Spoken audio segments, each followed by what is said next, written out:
Am I alive? I look live. I feel live. I guess I'm alive. Hey, everybody, it's Mike Meyers for the Monday, Wednesday, Friday, 2 o'clock Central Daylight Time live stream. The function of this live stream is to provide those of us who are isolated because of the coronavirus an opportunity to work towards our CompTIA certifications. So we concentrate on IT fundamentals, A+, Net+. Sound is good. Thank you, Tolowit. You're getting it down. Dave Rush, thank you. I really appreciate that, you guys. Those of us who are isolated by the coronavirus, the opportunity for us to study. Again, IT fundamentals, A+, Net+, Security+. We can certainly go beyond that, although that is not our ballywick, although certainly have experience out there too. Man, we got everybody here. We are worldwide today. Very exciting. Oh, it looks like we have a smaller crowd today, which is always funny on a Friday because I'm going to give stuff away on Fridays. So why do we have such a smaller crowd? Maybe because we just started. I mean, come on, if Tando, Mr. Finky, who's all the way in South Africa, could be awake right now. Come on. What time is it in South Africa right now? It's going to be like 2 o'clock here. Midnight-ish? 10 o'clock? More than that, yeah.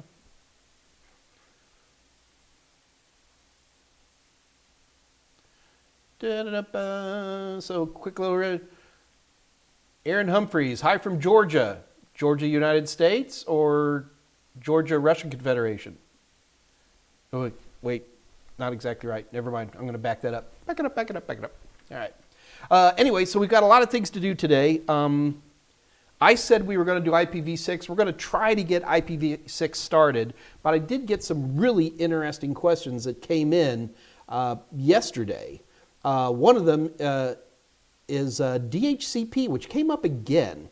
And based on the questions I'm getting, I really am worried that people have some confusion about DHCP. In particular, because so many people just use the little simple DHCP that you see in routers, that they don't realize that DHCP is far more, massively more powerful than that. And so what I did is I've actually set up a enterprise level DHCP in a virtual machine, and I want to show that to you guys today. We definitely will be doing FileZilla, as I had promised. And the other one that came in is people were asking about command line interface again.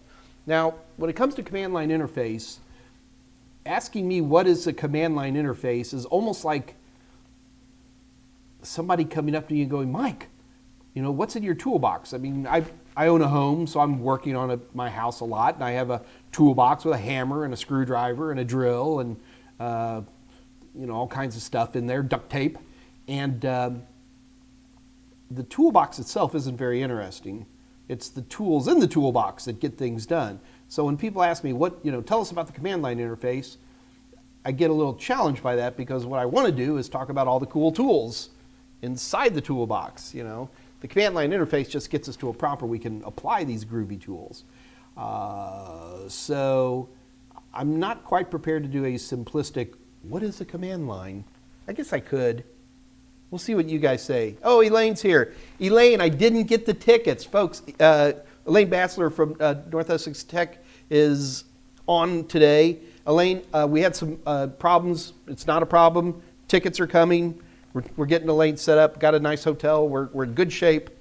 Promise I'll get that to you. Like I tell the IRS every year, I forgot.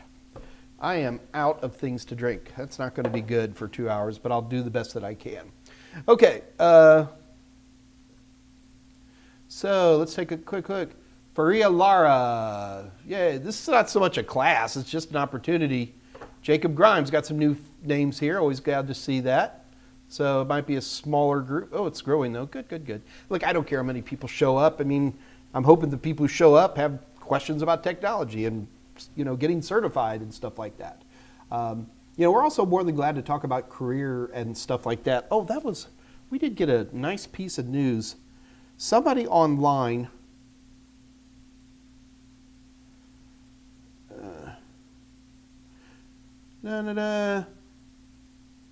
All right, so C Plasman 2009, are you on yet today, brother? you would think that there'd be something in here that would tell me who's online, and there probably is, but you know, I'm an idiot. Anyway, so C Man 2009, who we've all seen online, is all excited that he got a job, got to work, good man. And so congratulations to you there. I'm not going to use your real name because you didn't give me permission to, but we all know C Man 2009 from the group, out and working, and that's what this is all about, kids. Get a job. You know, do what you love as much as well, but get a job, get to working. So, dude, I'm going to let you. I want to tell more about your story, or have you tell the story, but I don't want to do it without your permission. Karan's saying, do I have a Discord server? I do not have a Discord server of my own. We do have some folks who've been doing some Discord stuff, and just watch in the live chat, and they can give you some insight on that. I can't. Is really what it boils down to is I'm stretched really, really thin, and I just don't have the time opportunity to do that. And I had to fight to make the time to do this. So I don't have a Discord server. All right. Eric Levinson, after the A+ certification, is it better to go network or security certification? Eric, in my opinion, you should definitely go Network Plus. So when you say network or security, I think you mean Network Plus or Security Plus? I would say Network Plus, definitely.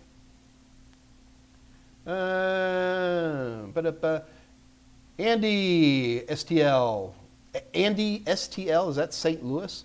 Good afternoon all. What score should you be getting on the total seminars, security plus before taking the exam? Around 90%. I think that's how we got it set up there. And remember, that's higher than the actual, what we believe to be the actual passing score, but we do that on purpose. When I was in college, I used to finance a lot of my extracurriculars by shooting pool. I actually played Willie Mosconi once. I lost. But anyway, Willie Mosconi was a great pool player a long time ago. Anyway, you guys have seen, like in the bars, the machines where you put the quarters in, right? So what I would do is I would go to the student center, and they had a type of, it's very rare in the United States, very common like in the UK, called snooker, which is a much larger table. It's the same size, it's the same game. Should be careful what I'm saying here. It's the same basic premise where you use a cue ball to knock other balls in, but a snooker table is much larger than a American put the quarters in kind of table, and it has tiny pockets. And so for me, when I always liked playing pool, and I would play on the snooker tables first, and I'd practice for about 2 hours, and by the time I was done practicing on the snooker tables and I was going to play for money, and I went to the little tables with the huge pockets, I mean, it looked like, I mean, I couldn't miss. And so I kind of, it's the same kind of attitude I have with the practice questions. I intentionally tweak up the pass rates a little bit because I want you to hit that certain level of excellence, because it works. Come on, guys, I've got gazillions of people through these things, and this is one of many tricks I do to help you get certified. Okay. Jacob Grimes on Udemy. Welcome, Jacob Grimes. Elaine, I am so excited. We're going to turn you a Texan, Elaine. Wayne's World, excellent. Techspert Technology Expertise, that's a name. Mike, I took your class for Net Plus on LinkedIn Learning. These videos were recorded in 2018. Are they current? Yes, the ones that are on LinkedIn are current. Got to remember, they only reset the exams about every 3 years. And those were done very late in 2018. So it'll be very late in 2021 before they'll be updated. We haven't even heard about any updates from Net Plus yet, nor are we expecting it because it's still over a year away. No, Marnie, no, snooker is not like pool at all. I agree. I'm just trying to make an analogy here. Oh, God, DISM PvP boy? Pain in the rear end.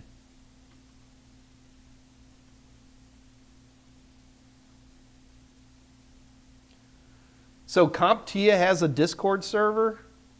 Tell you what, Karen, do me a favor. Give me a link to that Discord server and we'll sneak it in there. Sometime. Garba Muhammad, my question is, when I deleted file from my computer, I know it is going to be a recycle bin, but what if I delete it from the bin, where is it going? Well, it goes into the Ethernet. If you delete something from the recycle bin, it's just marked for regular deletion. Files that are in the recycle bin, you understand these files aren't actually moved, right? I mean, they're in the same place. It's just that they do stuff to their entries that tell folks what they can do with it. So, like for example, if you old school permanently delete a file, all you're really doing is changing the first letter of the name of the file to, in ASCII, it's theta, Greek letter theta, which basically all that means is that if you need this space, it is available. Remember, when people talk about files, they always talk about all the different clusters, right? Well, there's also another spot that's stored where the directories are, and within that directory area is actually all the names of the files and the file size and all their attributes and all that stuff. So when you delete a file, really all you're doing is changing the letter. If you type dir or try to look it up, you're not going to be able to see it by design, but it's still there. And that's why unerasing is such a trivial thing. You can, as long as no one's written on top of it yet. That's always the trick, right? If no one's written on top of it, then these files are usually trivially recovered. With a recycle bin, I don't remember exactly how it's done. I have forgotten. But with a recycle bin, it's marked in a certain way, but it's still retrievable. I don't want to lie. I forgot. Dr. Quinn, you're a pool shark? I'm a little rusty, man, but I do enjoy playing. What killed me in pool was when I got glasses.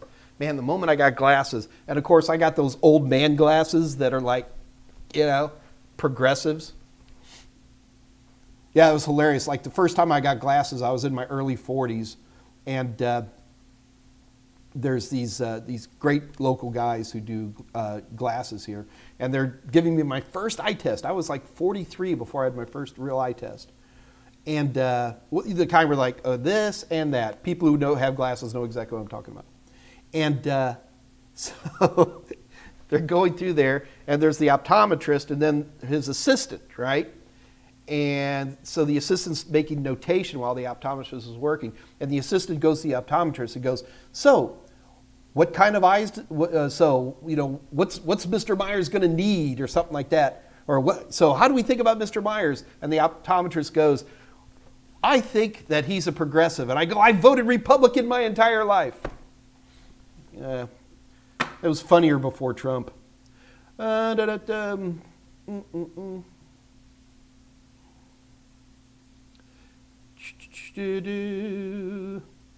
yes, Dr. Quinn, you're welcome to kick my rear end. Nicholas Marks, have I tried the online Net Plus? I have not tried any of the online tests yet. I know, I'm terrible. I need to. I haven't tried them. We're getting lots of reports in. I've been asking people to give me input, and so far everything seems pretty good. A couple little problems. Sherry Yates, I finally got the money and courage. Yep, you need those to get your vouchers. You got to get those vouchers, man. Would you suggest I take each exam almost through with your Core 1 courses on LinkedIn? Cool. Would you suggest I take each exam after each core class, or is it's self-preference? You can do whatever you want, right? I mean, you can take the second, you can take the 1002 and then the 1001. Do whatever you want.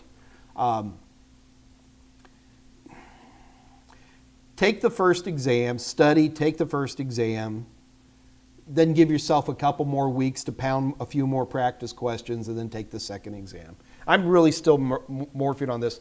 For decades, I've always told people, take both exams at the same sitting. Take both exams. Well, Mike, what if I fail the first one? Who cares? Then you just go ahead and take the second one. But that's really starting to change, mainly because for decades, CompTIA overlapped the 2A+ exams so much that, in my opinion, you couldn't study for one exam or the other. It just wasn't really possible because of the amount of overlap. But since the 1001, 1002 came out about a year ago, it did a pretty good job. Andrew Hutz, Mike, could you go over the difference between spoofing and phishing?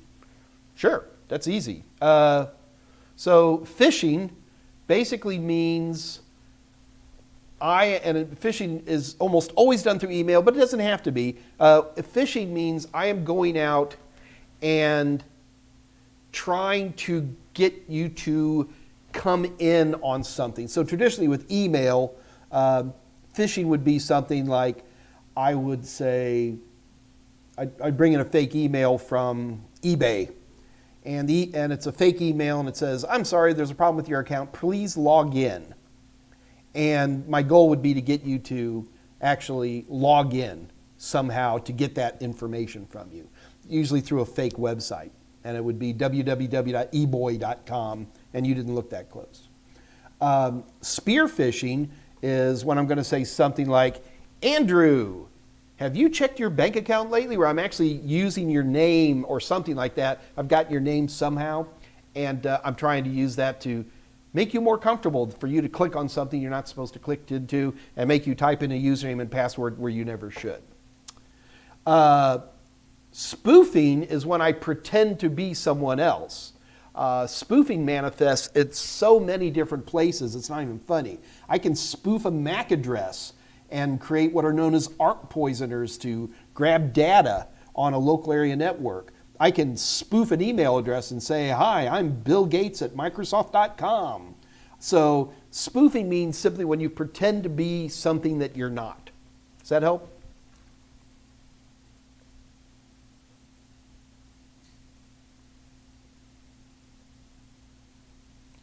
Yeah, pool's a good game.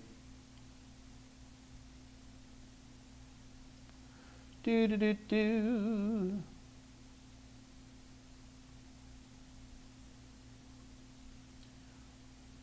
Used to use Norton Undelete, amazing tool. Yeah, there's a lot of undeleters out there, Ling. Mike, do you know a different good password cracker than Cain and Abel that is easy to use? No. I'm not going to make that easy, man. I'm sorry. Usually, Zach/Murphy, if you want it to be easy, then you usually have to tell me what kind of password are you trying to crack. Are you trying to crack a Windows system password? Are you trying to crack an email password on Google? You know what I mean? If you were to tell me exactly what you wanted to crack, then I'm usually a little bit easier. I can help you a little bit more.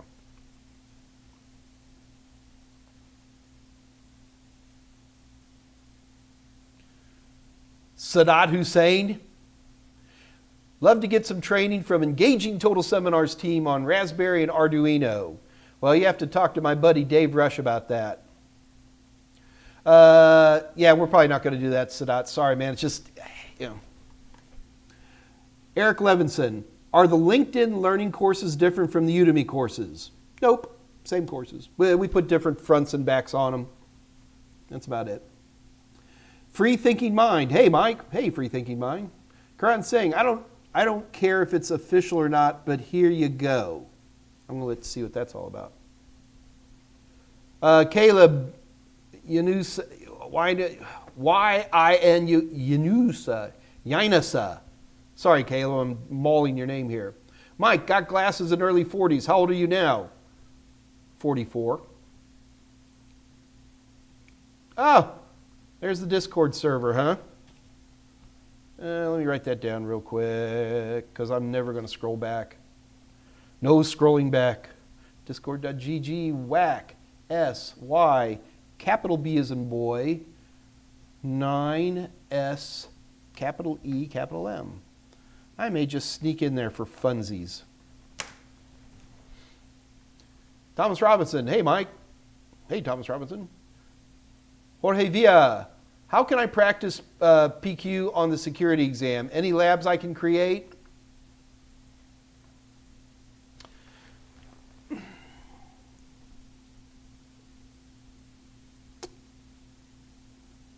Yeah, you could. I don't know if you necessarily want to create labs per se. The big thing is, for performance-based questions on Security Plus, is be able to look at a network diagram. So imagine a network diagram and you could click on the router and see something about the router. Or you could click on a server and see something about the server.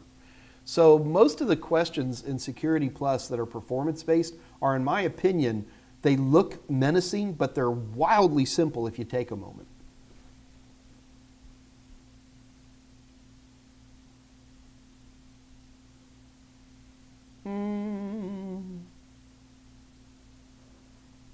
Geraldine Berna, can you send spam catfax to spoofing email? Sure. This is what cracks me up. Like, here, Mike, teach us how to do. No, I am not going to teach people how to do that. There's 100 places out there.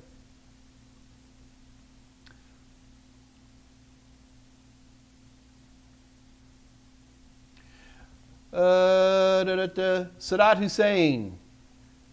Mike, can you please let us know if the CompTIA exams are designed differently according to region being taken, like difficulty level? Nope, they're the same questions. I've heard that some of the translations from English can be a little poor for certain countries, but generally they're quite good, and I've never heard any complaints. Andrew Hutz. Mike, given the potential security threats that come along with built-in webcams, do you think there may be a move away from them, including them in laptops? No, I don't. I think that if this coronavirus showed us one thing, it's that webcams are wildly popular, and they're here to stay. Get some electrical tape.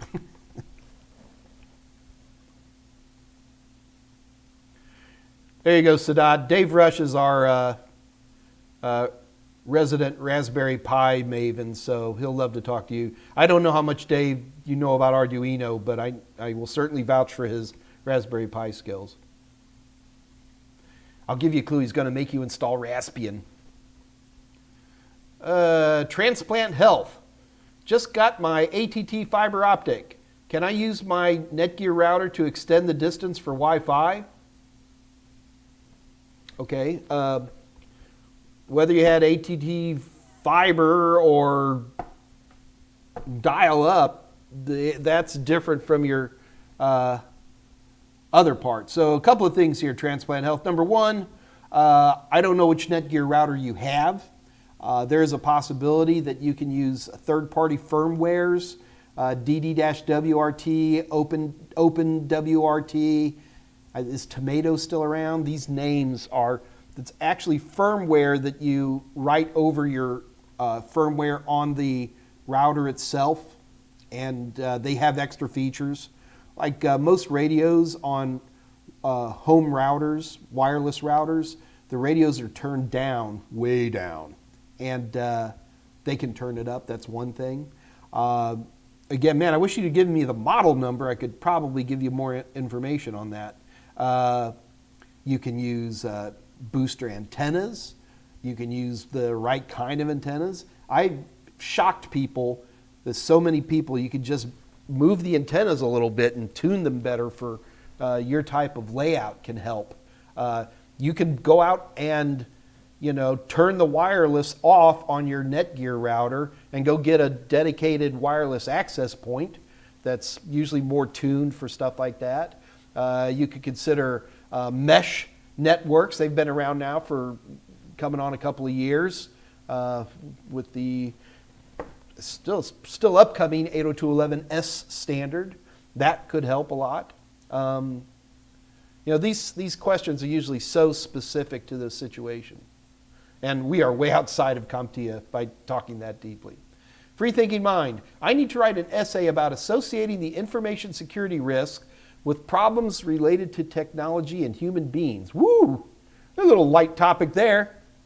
What are some good examples of companies being careless with user data? Oy. There's so many.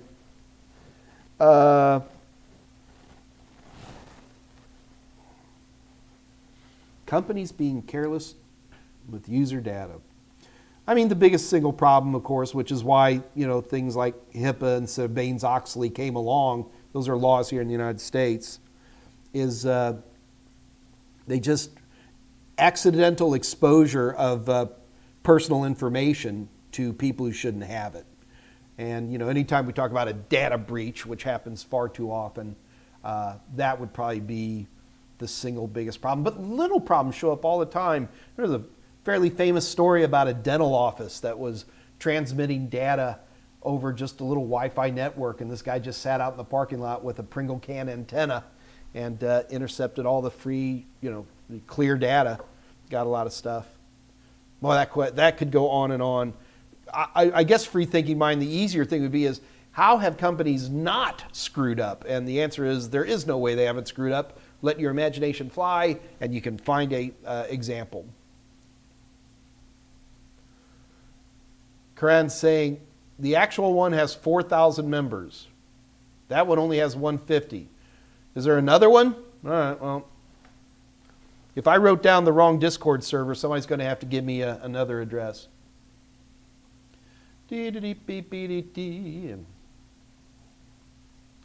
Okay, Karan, actual Discord server. Yep, that would, okay. So, Karan, give me the right Discord and I'll come check it out. Thanks for the previous answer. There's much. Yeah, I don't do anything with CompTIA. If you can't say anything nice, don't say anything. Mike, what do you think about 5G? Love it. Except that Bill Gates is sending messages to me. Leon Sewell, have a question, not sure if it was answered. During the COVID epidemic, are the testing centers currently open? Some are, some aren't, Leon. Depends. It's very much a regional thing. You want to call ahead of time. I did hear that on the Pearson testing that you can't be scheduled for a place that's closed.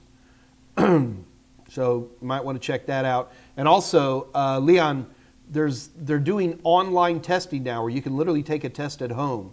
It's called OnVue, ONVUE.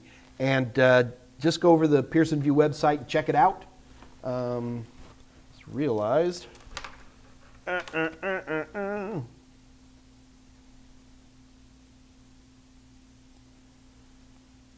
One moment, please.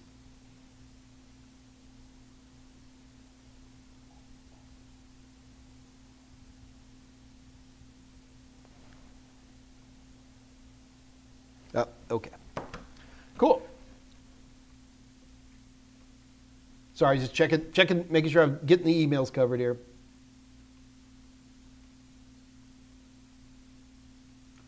Good, you got a router to play with, always fun. Techspert technology expertise. What is the best way to study for a Net Plus exam? You do need to memorize a lot of content. There's absolutely no doubt to that. Like say, it's not how to study for any how to study for almost any certification exam. To me, the holy trio of study materials are going to be a book, video, and practice questions. Those are the three things people need to have. So for Net Plus, what are the hours? It's 100 hours? Oh, hey, I got a Net Plus book right in front of me. Now, what are my recommended hours?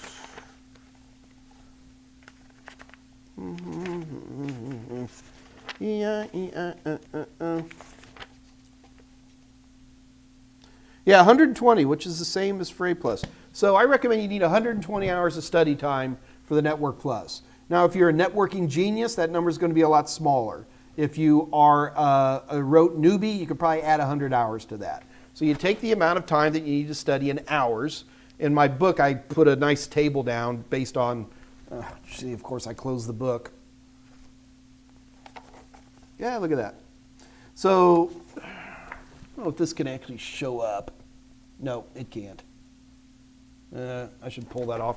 Anyway, like for example, I say start with 120 hours, and then I ask you questions like, have you ever installed structured cabling? If you've never done it, then you might want to add 3 hours. Or once or twice, you might want to add 2 hours. You see where I'm coming from? Or configuring a VLAN. Then I ask you about 20 questions, and then based on that, you come up with a number of hours that you should study. So you pick that number of hours, whatever that is. You calculate how much you can study per day, how much you can study on the weekends, whatever that is. And then the first thing you do is you then pay for the exam. Pay for the exam. That's what you got to do, man. And when you pay for the exam, that's going to put a lot of heat on you because you're dropping a few $100, but it works. Because I know so many people are like, oh, I was studying for the 900 series but never did it, that kind of a thing. No. Obligate yourself. Put a date in the future. If you're paranoid about that date, add 2 weeks to it. Whatever you need to do, put down your money, sign up for the exam. It's critical. What if I get sick? Well, okay, I didn't say it was a perfect thing, but that's what you do. So you study for the exam. Now, how to actually study, it really depends on who you are as a person. Some people are video driven. That's their initial push on things. Some people are readers. They like to read. I work really hard to make my books readable. There's nothing more frustrating to me than technology books that are just this dry, oh my God, it's just so horrible, So I try to put a lot of humor into my books, and I try to flow things so there's a narrative to it. And I put Easter eggs all over my books. So if you're a reader, then you read. The only people who would start with practice questions, remember there's 3 parts to my trinity here, that's why we call it a trinity, the only people who would start with practice questions is that if you were a really experienced tech, somebody who felt that they really knew their stuff. And in that case, you're starting with the practice questions because you just want to see where you stack up. And then you use the other sources as you want. Some people read, and then for chapter X, and they watch the videos for chapter X. Then you do the practice questions for chapter X. Some people want to do chapter X, Y, and Z, then they watch the videos for X, Y, and Z, and then they do some practice questions. Some people watch a video, and then they have some equipment they want to play with to try to emulate what I'm doing. Then they do that, and then maybe they read. I'm not saying you have to have all 3 products, okay? You can, and we've had good success with people passing with just the videos, good success with people passing with just a book, good success with people passing with just a practice exam.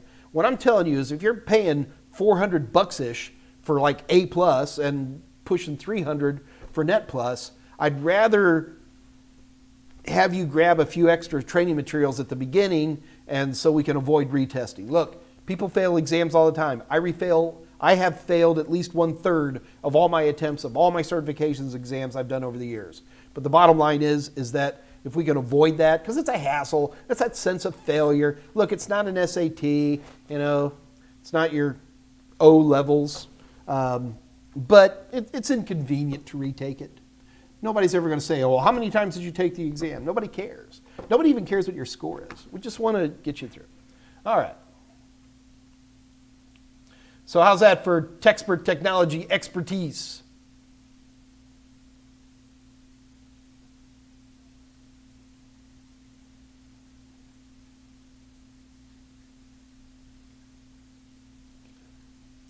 Andrew Hutz, hypothetically, would it be possible to break into someone's system, start flashing the BIOS, and then disrupt the update midway through to brick their motherboard? Karan, we're not... Oh, there it is.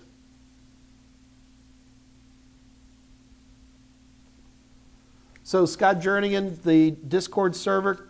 Karan, is that the one? All right. I'm going to write them all down. Karan, I'm going to write them all down.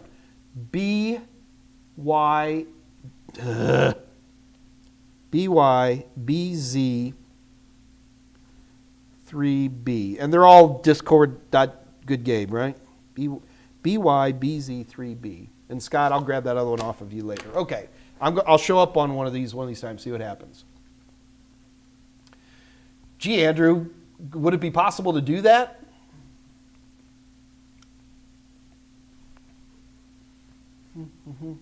The problem is how could you remote in during a flash? Maybe if they had like a software-based flashing application, I've seen like a few companies have had that, then maybe you could do that. But wow, Andrew, that's just to smoke somebody's system. I think there'd be easier ways to do it. Cran, we're going to check yours out, man. This scrolling is so frustrating in this.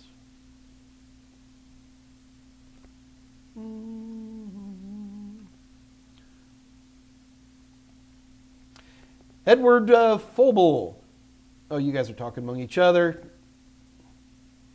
Andrew Hutz. Man, you're just full of questions today, which is good. How many hackers are actually attempting to steal data for financial gain versus just being the cyber equivalent of vandals? I don't know. I don't have any percentages, but the ones who are actually attempting to do stuff are probably good, whereas the punk kids, the little script kiddies, are probably not so good. Tanner Sova. Hi, hello, Mike. How are you? Yep, I'm good. Thank you, sir. Are there any open source network diagram apps? Yes, there's a wonderful open source network diagram app. It's called a piece of paper and then a pen. There are, oh good Lord, what is it? Visio? Is that still around?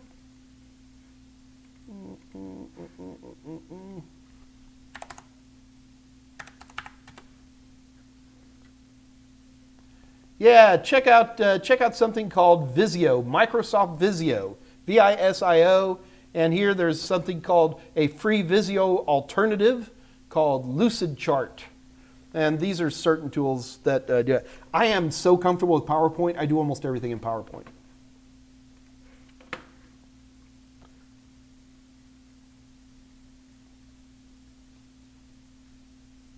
Do I have details on how OnView works? Someone mentioned a room scan. I mean, I've got a few. Again, if you go to Prometric and just do a search for ONVUE, they'll break it down for you. But it's a two-step process. You do like a pre-check, and you do scan you take pictures around your room and stuff like that. Then theoretically, they look at it, and then the day of exam, they do comparators to make sure you haven't changed stuff. You don't want to plug anything in or unplug things. Like if you got a USB anything, it will literally lock you out and you won't get your money back. So they don't want people putting in thumb drives and keyloggers and stuff like that. Yeah, but it does seem to work pretty good. I mean, we've had very few scary stories. Do you know one that can crack a router's password, like a little Soho router? There's a little button in the back of the router called factory reset. You know, unplug any RJ45s, leave it plugged in, take a pen or a mechanical pencil and hold that button down for 30 seconds, unplug it while it's still held in, count to 10, you don't even have to count to 30 again, plug it back in and count to 30. It used to be called the 30-30-30, which is kind of a universal way to guarantee you get factory reset on anything, or you could just, you know, read up on that particular model of router. Zach Murphy, is this a router that you're not allowed to? Is this like someone in authority has locked this down and you're trying to be subversive?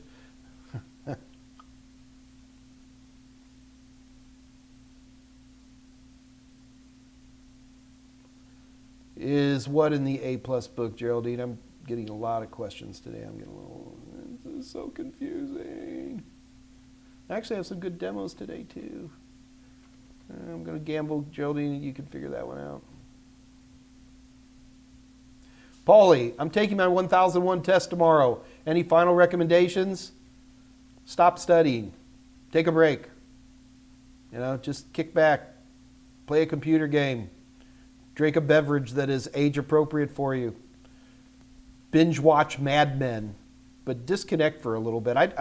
These people who study the last second and then for me, maybe it works for you, but it never worked for me. I've always been the type to, you know, I need that little refresh. Oh, good, okay. Thank you, Scott Jernigan. He's on top of it. EBTESAAM77. Hi. Justin Miller, I was just going to say your books are very approachable and easy to read. Thanks, man. You know, the reason I got into writing tech books is because the books I was reading sucked. And I couldn't stand them. And I was like, anybody could do better than this. And I sat down for 2 weeks and wrote a book. I hate to date myself. This is the first technician book I wrote predated the A+. And, you know, I believe in lots of stupid pictures and jokes and stuff like that. So thank you, Justin. Really, I mean, that's literally the nicest compliment you can give me is when people say I did a good job. Is my Net Plus book available as an ebook? Yes. Where can you get practice questions? Well, what a good, interesting, you should mention that because you can, just because you're nice enough to show up today, you get 50% off of something, which will include Net Plus practice questions, and my buddy Scott Jernigan will type it up there for me. And what you do is you go to www.totalsem.com and you go and order like the Net Plus practice questions, and then when you're getting ready to pay us all that money, you just type in a coupon code, and Scott Jernigan will put that coupon code up for you right away. And all you got to do is type that in, you get 50% off. So that would be one good place to get it. Lots of people make Network Plus questions. I don't have a monopoly on this. I am just one of many vendors out there. I am very proud of my Network Plus questions. Not only do I think my questions in and of themselves are good, but I also work hard to even make the interface look like the real exam. I think that helps people. And I would strongly recommend you consider those, and especially if I'm giving off 50% off. My nose. Ernie Casillas, there he is. You just saw a cat with Spewy around? Kitty, kitty, kitty, kitty. You want to see Spewy? Let's see if I can pick her up. She's a crabby old cat. Come here, knucklehead. Come here, come here, come here. Here's Spewy. Her name's really Little Bit, and she's 18 years old, and she's very crabby. She's not my cat. She's my cat-in-law. It's complicated. Vizio is expensive. I haven't even looked at it lately.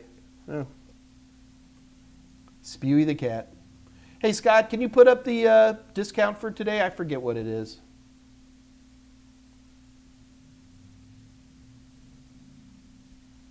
Zach Murphy, your computer's not letting you download Cain and Abel?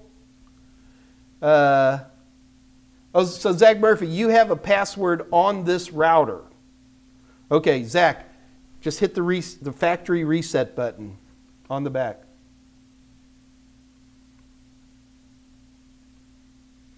Phil M, can you talk a little bit about fiber cables? Is the interior made of glass? Yes, the interior is actually made of glass. Extremely thin fiber that's, well, depending, there's a few different ones out there. It's 62.5 microns wide. It's thinner than a human hair. You know, people look at it, and you look at this cable, and you just start thinking it's like a copper cable, but actually fiber optic, due to the nature of the glass, is very fragile and has to be treated very, very carefully. So you have this incredibly fine little tiny piece of glass in there, and then it's wrapped around with what's known as a cladding, which creates a reflective surface because the light doesn't, it bounces around on the inside. And then there's usually like a Kevlar or something that gives it longitudinal strength, and then some kind of protective plastic covering. Yeah.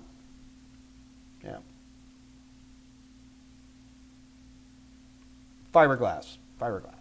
So I actually watched them make it, and it is silicon based. EBTSTSAM, you can call me Sam. I'll try to remember, dude, but no guarantees. Stupid Elf C1502. Where do you guys get these names? It always just cracks me up, you know. It's all good. It's all good. Just, you know, theoretical. Yeah, good luck, Stupid LC. I'll just call you stupid. No, I'm kidding. I'm kidding. His joke. How are we doing on time? Oh, man, we need to get on some stuff. There we go. Thank you, Scott.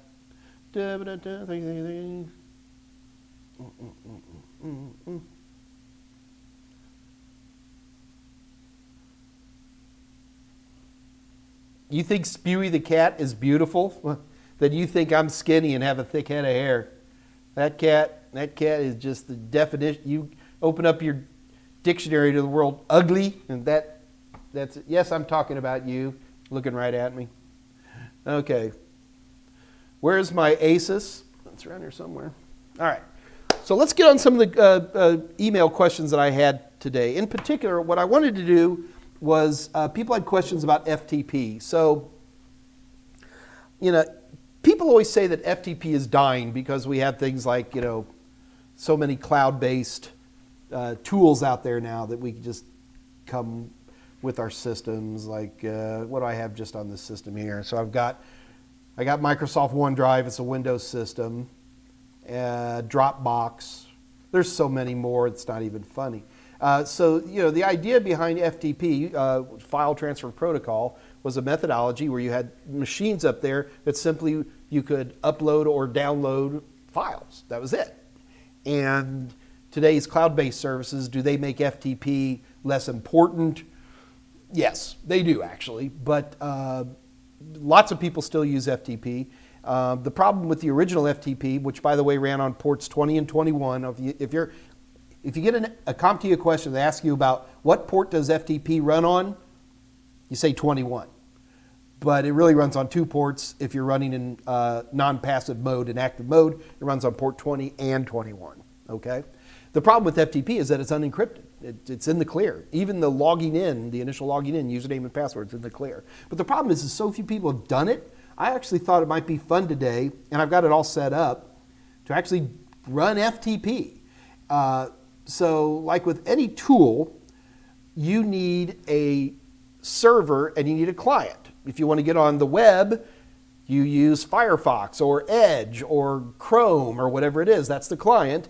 And the people who are hosting the website are using some kind of web server software, okay? Like IIS or Apache or something like that. So if you want to do FTP, well, by gosh, you're going to need a server. And there is a group out there called FileZilla. This is part of the Mozilla group. And maybe the Mozilla web browser is forgotten for the most part. But some of the other tools that these guys came up with, like their FTP file server and client, are still in existence. So what I want to do is show you an FTP server. And I've got one right here. Dun, dun, dun, dun. Where is my... All right. Let's see if I can bring it up first.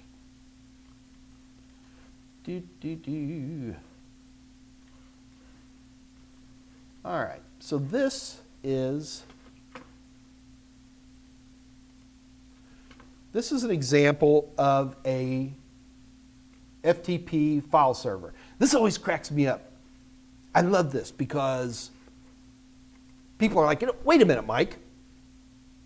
Aren't you just running on a regular computer? Shouldn't this be a server in the server room doing server stuff? No. Most servers are software. A server is a software.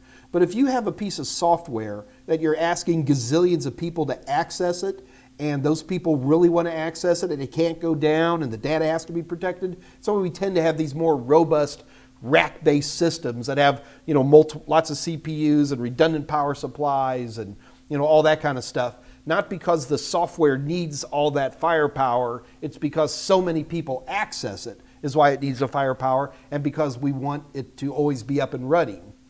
So, server software, I could run server software on a laptop, but I wouldn't want very many people to access it or count on it to be there. Okay, anyway, so let's get back to this guy. Okay, so this is a FileZilla server, and pretty standard FTP server. Now, what I want to show you real quick is, for example, you can see right now I've got this set up to listen on port 21. Okay, maximum number of users, I've got it set to 0, which means as many people can get on there. But I can set like timeouts for if you don't talk to me for how long, I'll just log you off. I can set up a welcome message. Keep in mind that a lot of original FTP was more command line based. I can link it to certain IP addresses. if I had multiple network cards on here. I can have IP filters, so only certain IP addresses can access me. There's passive mode settings, which basically I don't want to get into right now. So there's a lot of little interesting settings in here, okay? Let me cancel this. The big thing when it comes to FTP is you have to have user accounts. So what I've done here is I've got one account right now called Timmy, all right? But I want to make another really, really important account. You ready? ANONYMOUS. Anonymous. And it is enabled. In the world of FTP, one of the main reasons it's still used a lot today is for people to download files, okay? Like for example, a lot of times when you're clicking on a link in a web page to download a file, most of the time that's an FTP link. Most web browsers are also perfectly good web FTP clients. Isn't that crazy? They are. And so one of the big things people hear, download this game, download this driver, download this executable, whatever it is. A lot of times we don't want to deal with the whole login thing. So what we have is a type of FTP login called anonymous. And that's basically the equivalent of public. Because the thing about FTP is that if I'm going to be setting up an FTP server, that means I'm going to have some files to share, right? And I might have certain files that I only want certain people to see and stuff like that. And that's why FTP supports the whole concept of users and groups. So depending on what user or group you're in, I can determine what you can see. So let me show you how that works.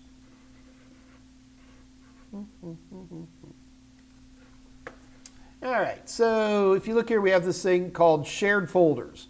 So under shared folders right now, they don't have access to anything. Now what I do have is, maybe if I drag it over here, I've created a folder on my desktop called FTP root, and all of the files that anybody's going to get access to are going to be in here.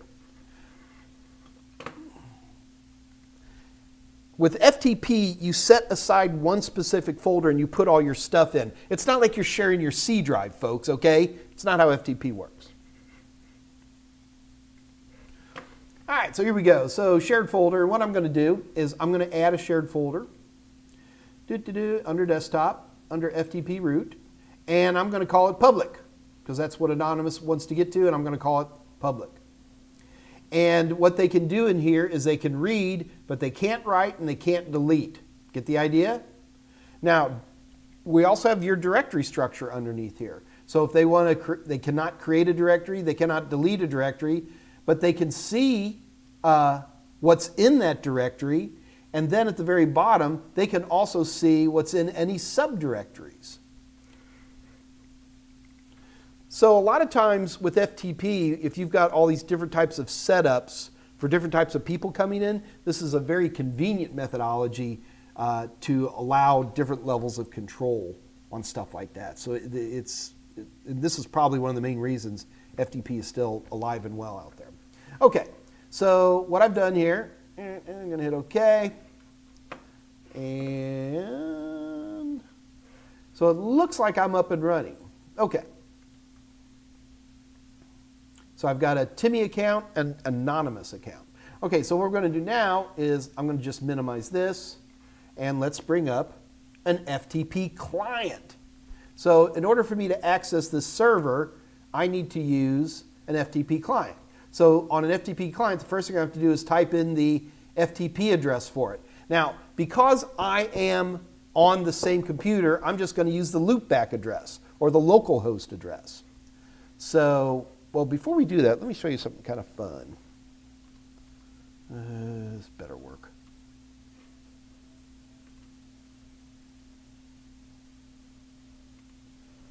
All right. So I've just opened up PowerShell real quick. And what I'm going to do is type netstat minus -an. Just good old netstat.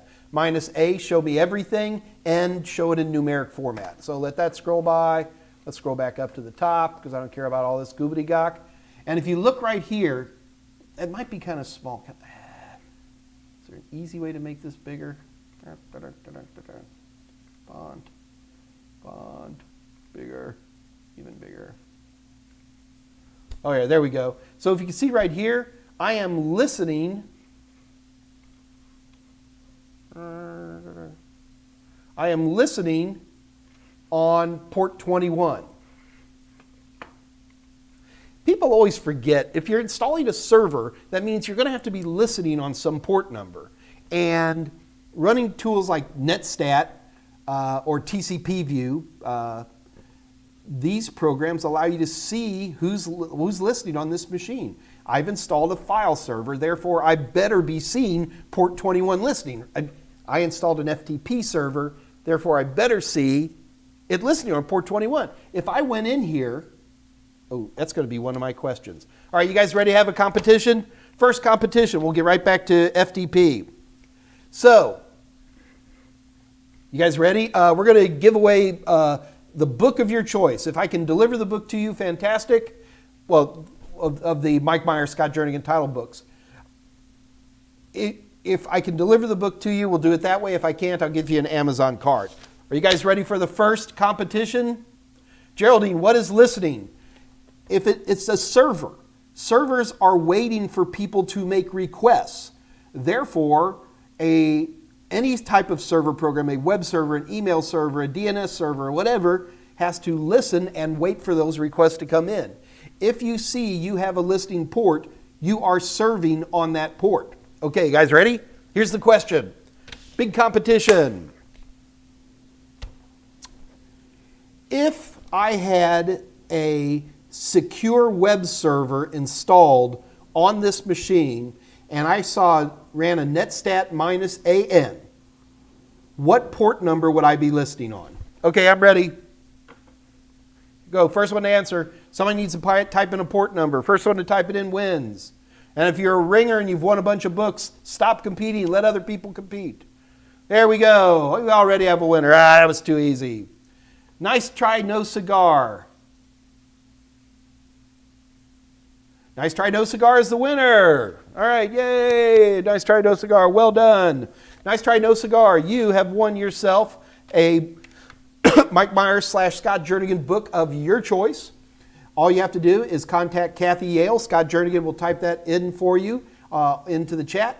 Send Kathy an email saying I am the winner, and Kathy will work with you to get that book to you. We will get you a physical book if we can, but if you're in a faraway place and shipping is in the trillions of dollars, we will then just give you a gift certificate or a gift card from Amazon so you can grab the book yourself, or you can use it to buy movies or whatever you want to do. So anyway, congratulations to Nice Try, No Cigar. Well done. All right. Anyway, so so Geraldine, does that help? Hope that helps. All right. So listening ports are important. You know what? Before we get back into FTP, let's take a look one more time at my setup here. Look at the ports that we're listening on. There's more than that, but look at this. Port 21, sure, that's FTP. Port 135 and 445, we know that those are SMB. I call them NetBIOS, NetBUI. But there's a few others in here, like 990. We're going to talk about that here in just a second. It's one of the main reasons we run Netstat. If you haven't run Netstat -a-n on your own computer and looked at all your listening ports, I mean, this is the classic way that a lot of evil malware gets into computers, or it's already in, and now it's just doing evil stuff. Anytime I have a listening port, if I don't recognize a port number, I'm immediately doing research on it. You got to. And you will have listening ports. It's okay, especially if you have a Windows system. Windows uses lots of listening ports, but you should know what they are. Got it. Anyway, so let's get back to, let's actually just do something real quick here. So I'm going to make a connection. So what I'm going to do is I'm going to connect to 127.0.0.1, and I'm going to use the name of Anonymous, ANONYMOUS.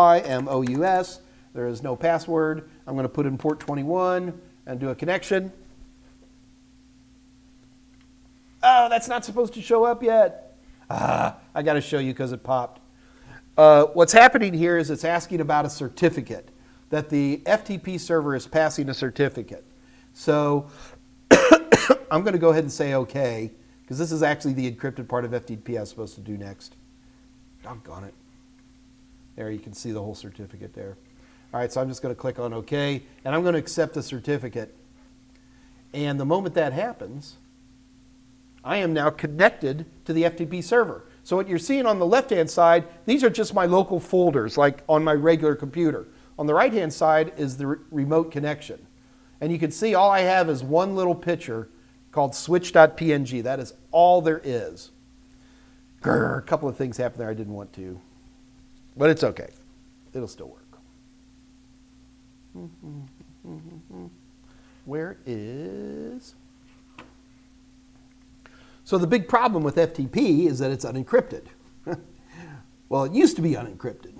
So what happened with FTP is that two different versions of secure FTP kind of appeared at almost the same time. There's FTPS, and then there's SFTP, and I always get them backwards. I had to write them down. Okay. So FTPS, which is what we're going to be using right here, is it's called FTP using TLS. It used to be called FTP using SSL, now it's TLS. Anyway, FTP TLS runs on port not 20 and 21, it's going to run on ports 989, and then really 990 is the big port. And that's what I was trying to show you guys earlier. Bring that back up. So if you take a look, you see the 990 there? I know I'm running a secure FTP server because I'm listening on that particular port number. So you have FTPS, which is what we're running here with FileZilla because it comes with FileZilla. But then you also have SFTP. SFTP is FTP running with SSH. And does everybody remember what SSH is? That's port 22. So if I was listening on port 22, the problem is SSH is used for so many other things. If I saw SSH, the only thing I'd know is that something is using port 22. Get the idea? Okay. All right, so anyway, let me get the file server back up.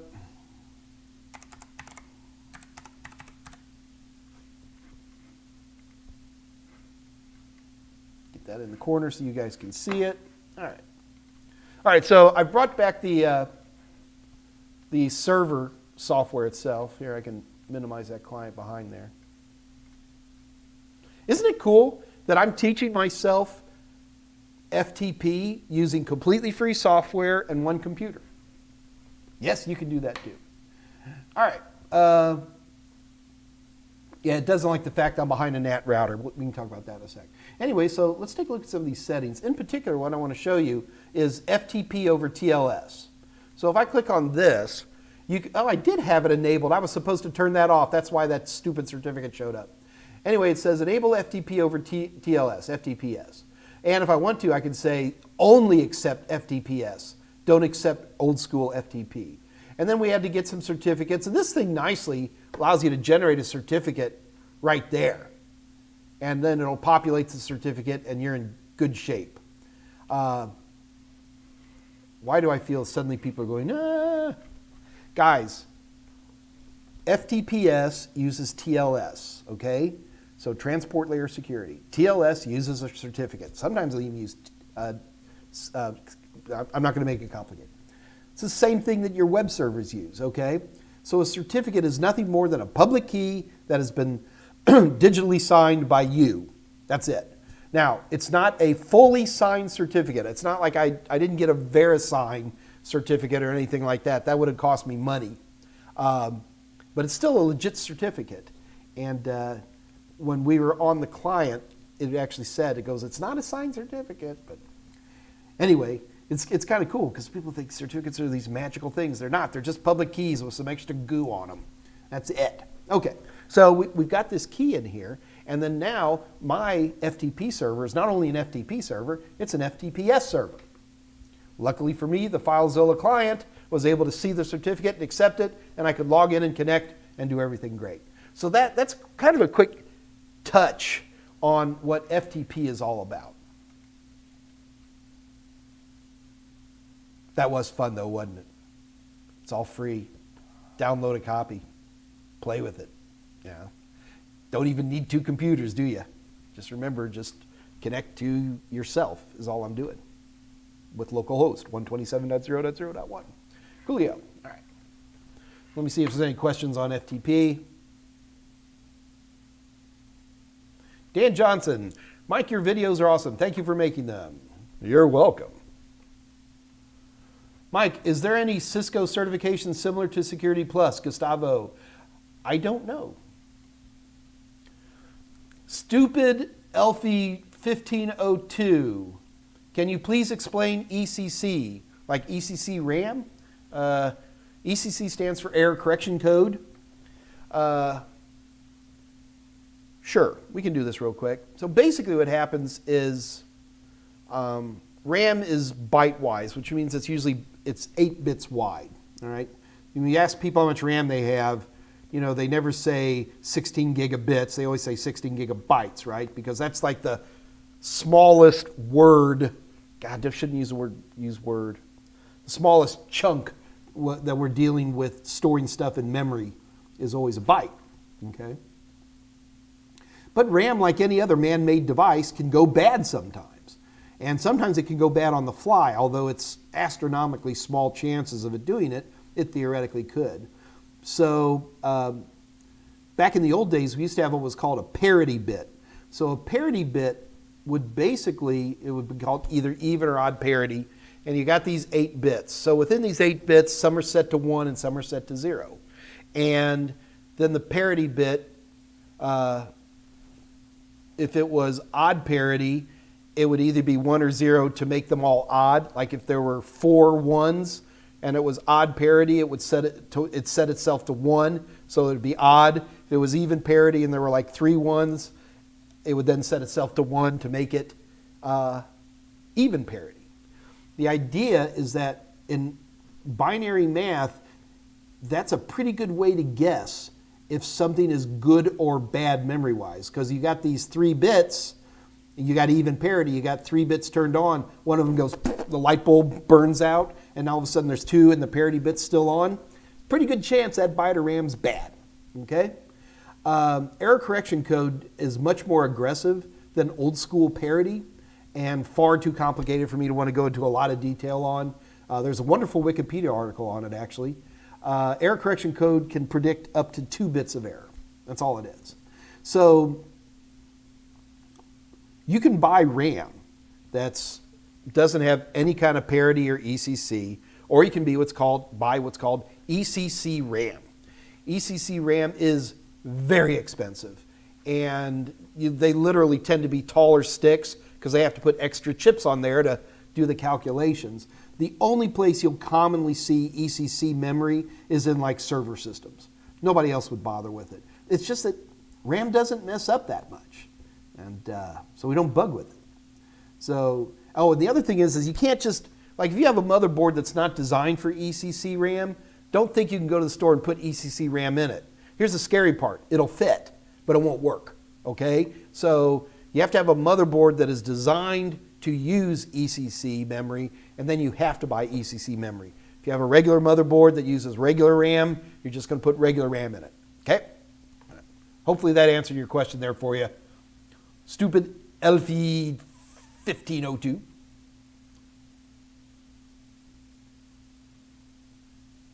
Okay, so there's a reason I use the word Timmy a lot. If you're working on computers a lot, you're always making folders, or you're making accounts, or you're making, you know, stuff that's temporary because you're testing something. So you're going to make a test folder, you're going to make it, and so everybody calls them the same thing. They all call them test, and they all call them temp. And that's fine, but nobody remembers to delete them. So I walk up to a system, and I'm trying to do something, and I see an account called temp.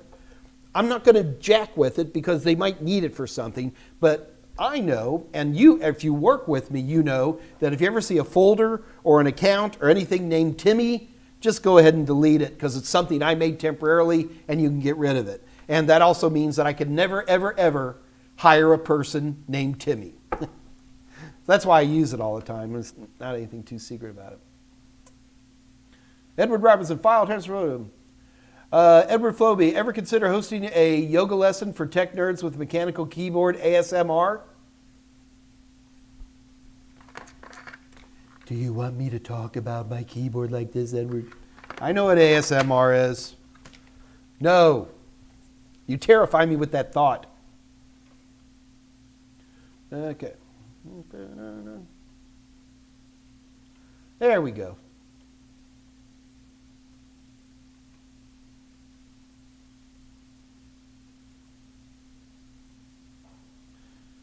Yes, C. Plasman 2009. Hey, congratulations on the job, dude. I knew you were coming.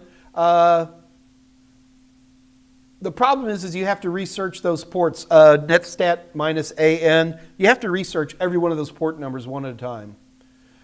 Thomas Robinson, how many ports in a computer?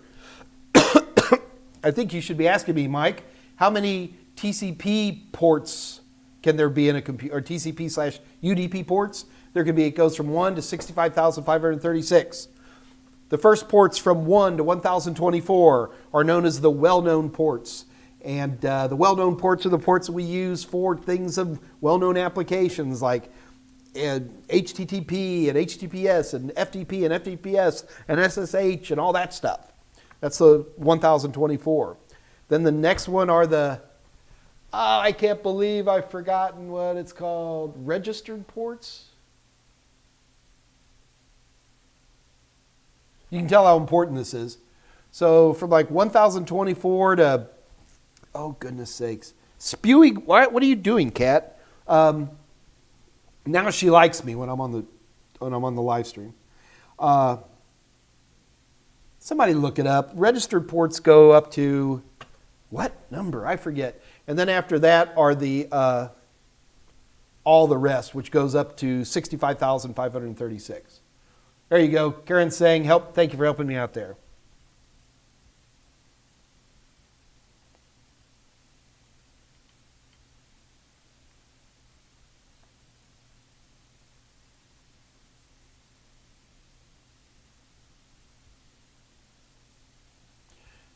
There is not an ebook? There's an ebook. There's got to be. Okay, thank you, Scott.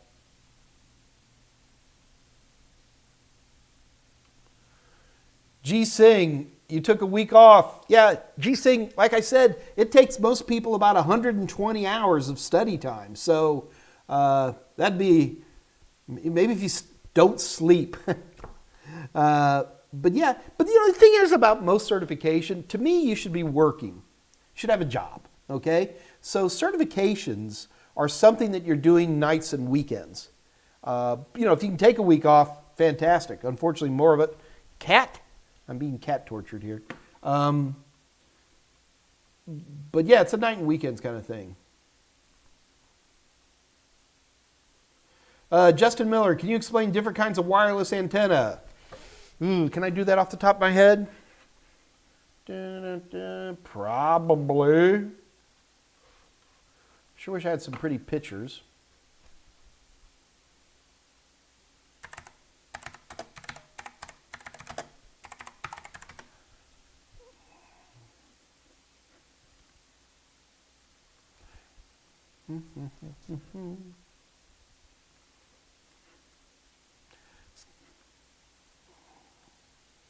Okay.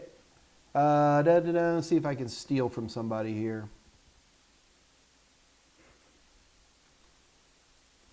All right, don't tease me about my Bing search. Let's do a quickie thing on monitor, on antennas. All right, let's see if we,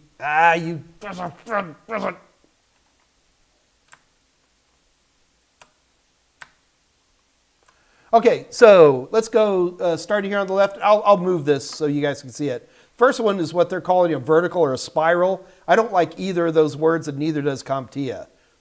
That first type of antenna where you have a single antenna is an omnidirectional or an omni. And the radiation field is a big fuzzy ball that goes in all directions like a globe, okay? So you would say, well, Mike, if you ever look at my wireless, then I have... I'm going to unscrew one of these real quick. So I just unscrewed this off of one of mine. You look at this, you go, oh, Mike, then this must be an omnidirectional. It's not. This is a dipole. A dipole, let's go back to that diagram.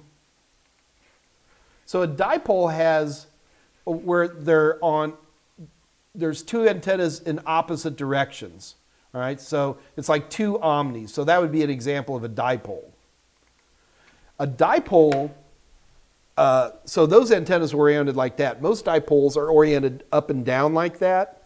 And the pattern they make is like a flattened bagel. So imagine a donut, a life buoy that's been flattened and it goes out like that, okay? So like if you're on a single floor, that sounds like a good idea, right? Where you'd have one pointing up and down and it shoots out this way. But if you look at this antenna, you'll go, well, no, Mike, this is omni. Now, it's a dipole. If I were to actually crack this open, you would see that there's like a center area and there's a piece going up and there's a piece going down. In fact, there's two separate dipole antennas in this one little guy, okay? So most of the time when you see these antennas like this, these are dipoles. This is the other thing that drives me crazy about people with wireless access points. Is you'll see people with their WAPs and they'll start turning the antennas like this, which is basically shooting the signal this direction. I mean, if you want it to go across the floor, put it like that. Well, Mike, I have a second floor. Well, fine, then put a piece of Cat 6 between them and put another one upstairs, or go with a mesh. But that is, and this is by far the most common type of antenna out there. All right, let's keep going on. All right, the next one is this is a directional antenna, or a Yagi. Trying to get that there. Hang on. When two monitors isn't enough. There we go. So that's called a Yagi antenna. Yagi antennas are highly directional.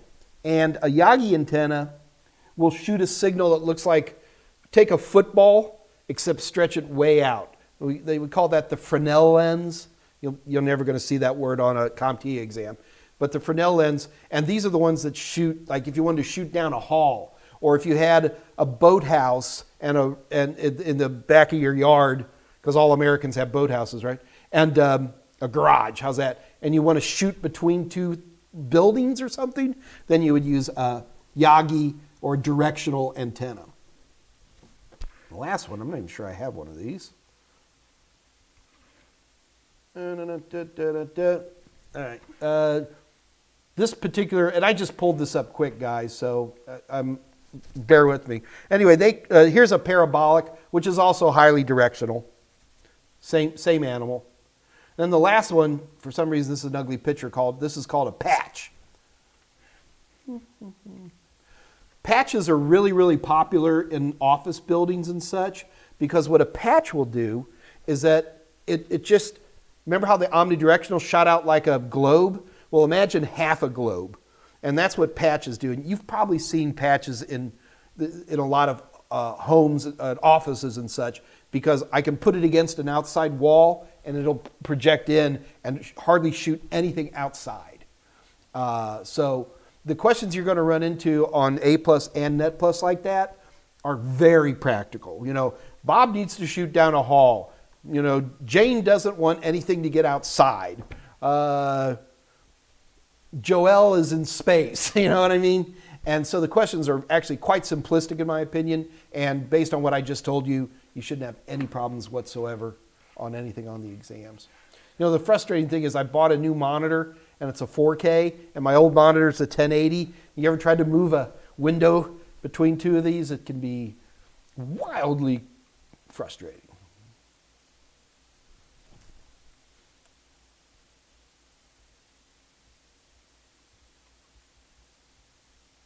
Oh, thank you, Scott. Registered ports go from 1,024 to 49,151, and then dynamic ports.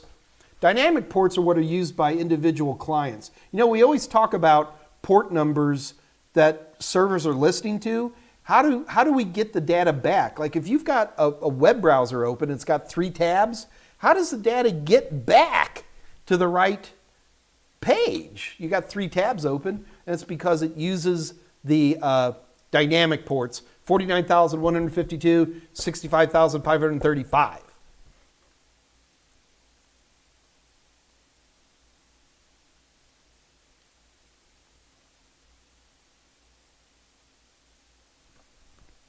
Yes, Zach, enjoy the fact that you're 15 and don't yet have a job. Zach, I got to tell you something. I know you're kind of young to hear this, but I'm going to tell you. Toothpaste costs money. Yep, really does. You'll find out.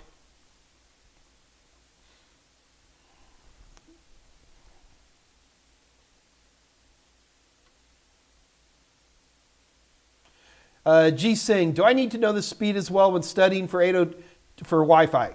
No. You should understand relative speeds. If anything runs at 11 megabits per second or 54 megabits per second, you should know those. So make sure you know your A, B, and G. But other than that, you're not going to be tested on speeds on any CompTIA exam. In fact, nobody's going to test you because, you know, once you start getting to like 802.11n to some extent, 802.11ac certainly, and then 802.11ax, it's like, how many data streams are you running and stuff like that? That's where you start getting into when you start talking about stuff like 4x4 and things like that. So there's you know, it's no one's going to measure those speeds. Oh, PvP boy, you're hilarious. Thank you so much. Telling me how to move windows with my control keys. You're all right. All right. So anyway, there was another, for some reason, I got like 3 emails. How are we doing on time? Ooh, we got enough time. I got a number of emails on DHCP of all things. So I thought I would take a minute because so many people, I'm pretty sure most of us have some familiarity with DHCP. Oh, help me, Scott. Dynamic Host Control Protocol, DHCP. Anyway, but what surprised me, I guess didn't surprise me, is that most people, when they see a DHCP server, all they do is they think about this DHCP server that comes on their little home routers and stuff like that. And it just occurred to me that, man, you guys have never seen a real DHCP server.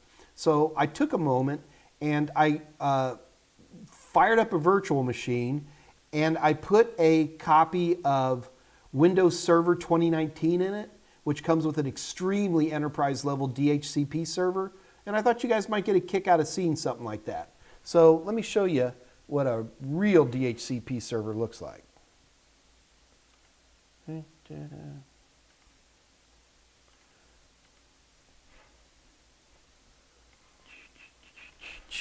Okay, let's see if this works. All right, fingers crossed. Okay, now first of all, what I have here is 2 virtual machines. Each of these virtual machines is in their own little virtual network. So I have a Windows server, a full-blown Windows server, and then I have Windows 10 Enterprise, just as a client. I mean, anything would have worked here, but everybody knows Windows, so I got that. So there's only really 2 computers on this network. And of course, I have not tested everything thoroughly, so I may end up doing this through interpretive dance. All right, so let's start off here. This is Windows Server. Okay, I know it looks like regular Windows, but you click a couple of things and it starts getting real different. And let's see if I can make this a little bit more visible for you guys.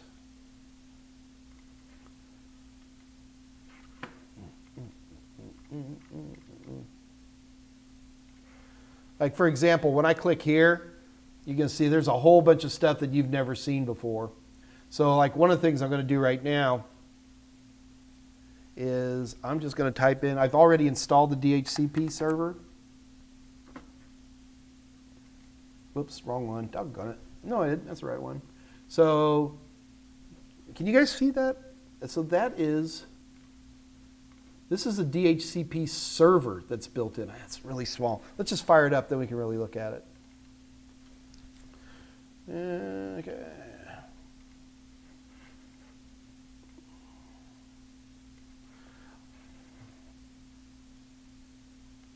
All right.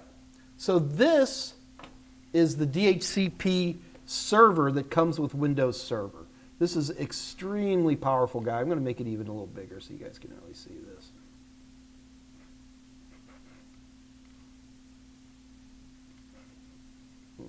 Okay, it's about as big as I'm going to be able to get it. So if you take a look here, you'll see that this is actually the name of the server itself. All right. and then it's IPv4 or IPv6. I don't want to talk about DHCP and IPv6. In my opinion, in a properly configured IPv6 environment, DHCP is obsolete. We'll talk about that when we get to IPv6. Let's just stick with good old school IPv4.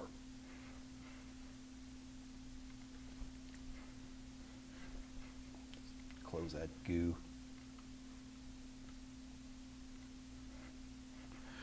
All right, so I want this to be bigger. I can barely see it on here, which means you guys are really having trouble.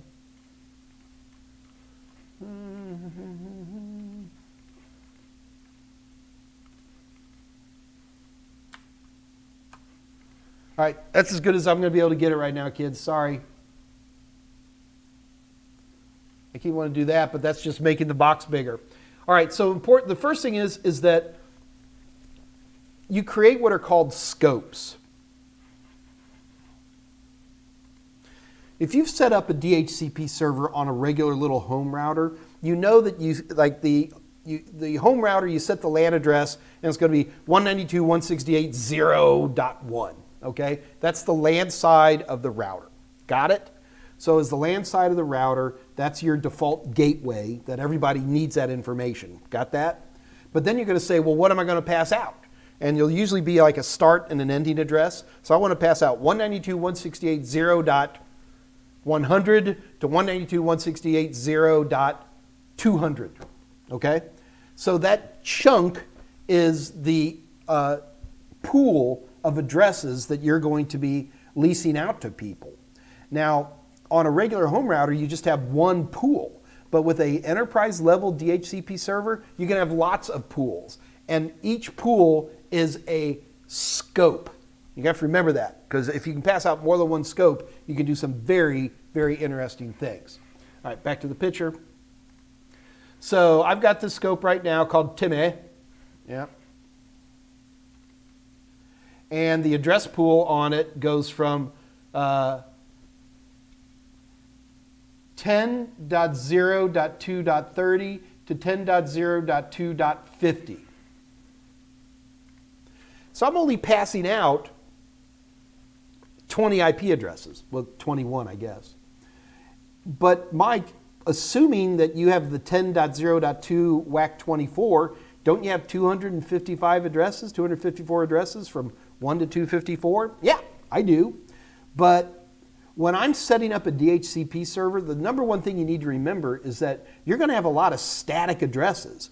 Like, for example, 10.0.2.1 is the LAN side of my router. I typed it in there when I bought the router, and when I decided that I'm going to make my internal network 10.0.2, literally the first thing I did was I went into the router, and in its LAN address, I said, you are 10.0.2.1, enter.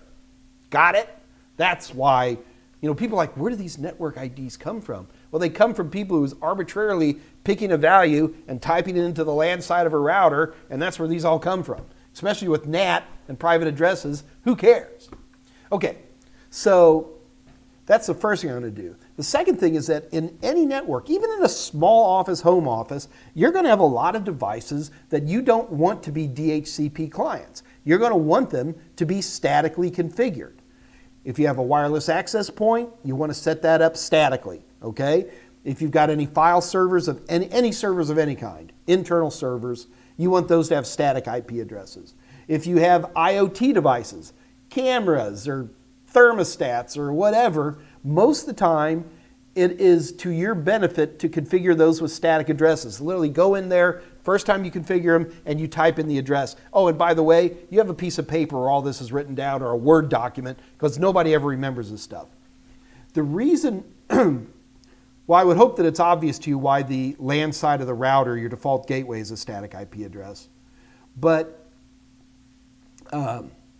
everything else, these are things where stuff could go wrong and you need to get to it quickly. I don't want to deal with, I don't know, maybe it changed its IP address, because if it's a DHCP client, it may change its address from time to time. And so stuff like that, I want to know where they're at. If I have a switch even, a smart switch where I need to make configurations, I will set it a static IP address. Anyway, so the bottom line is that I may have the whole 10.0.2 WAC24 254 addresses, but I've learned the hard way that there's certain rule sets I do. Like for .1 is always going to be default gateway. You understand it doesn't have to be? I could have made that router 10.0.2.144 and it would work great. But nobody expects that. If I come into your network because something's busted and I see that, it's not wrong, it's just weird. And why create extra confusion that you don't have to? All right, so this is Mike's rule. You're not going to see this on a CompTIA exam. But I save the single digits for my default gateway, any managed boxes, WAPs, stuff like that. If I need more, well, then I can adjust stuff. Again, this just helps me remember what's around, Then anything that starts with 2 digits, that could be overflow for servers. That could also be wireless access points, that kind of a thing. And then usually I start my DHCP scopes at .100 as a rule of thumb. But these aren't laws of physics. Okay. So that is my actual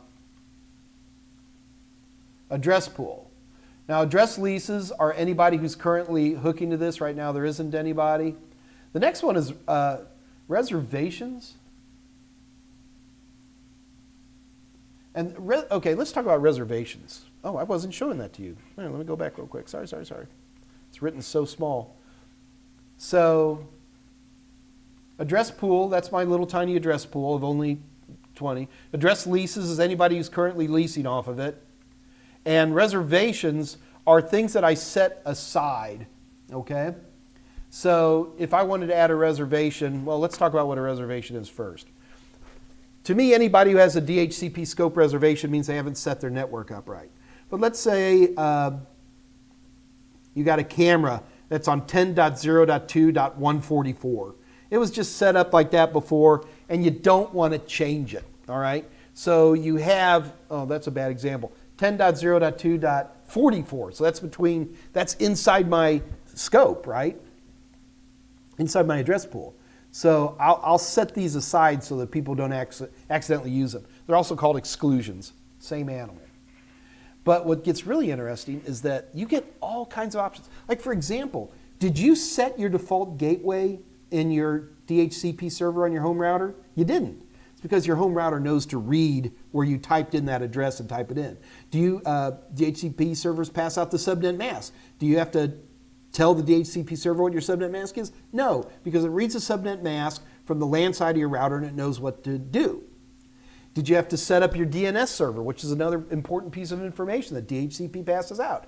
No, because the moment you plugged that router into the ISP, it queried upstream what the DNS server is, it knew it, and it just passed it down. Get the idea? So it will blow your mind the amount of options that you can set. So let's try to take a look at some of the options that you'll see in a typical enterprise level DHCP server. So right now, I only have 2 options set. One says router, and that's really my default gateway, and then DNS servers. And that's fairly common to be about the only things you'll see. However, let's see if I can.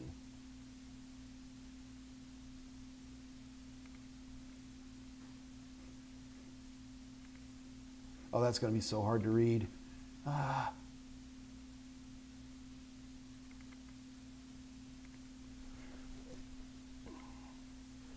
going to put it way up in the corner. Let me try. I just can't make it any bigger, guys. I am so sorry. It looked so much better before. I don't know what happened.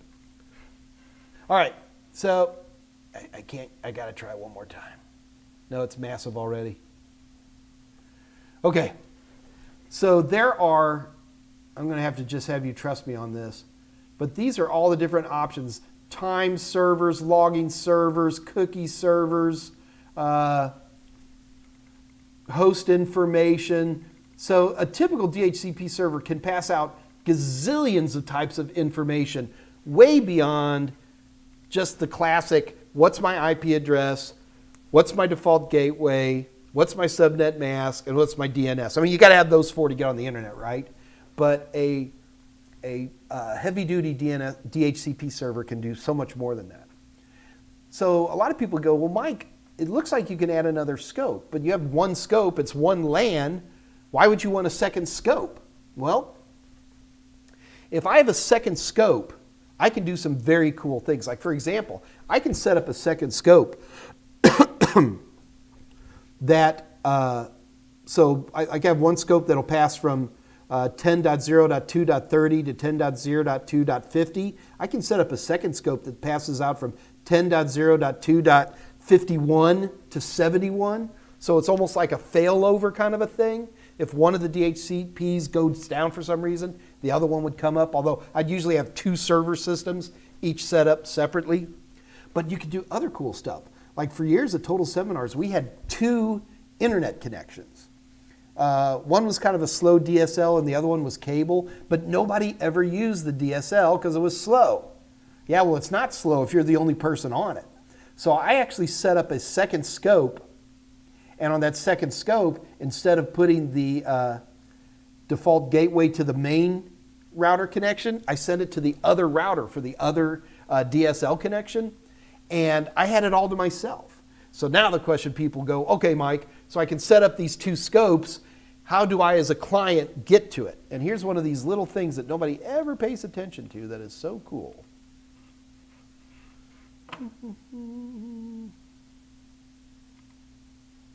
Okay, that's really big. Hang on, we can do better than that. There we go.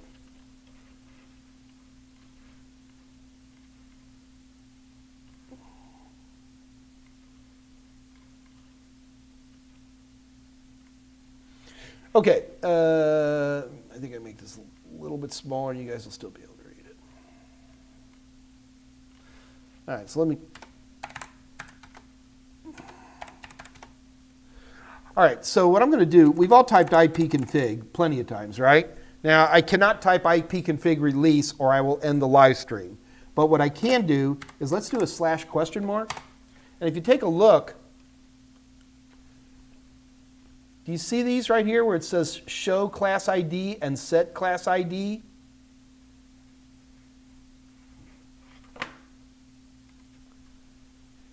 That's how you talk to the DHCP server and go, look, I don't want, these scopes have names. I called that first scope Timmy.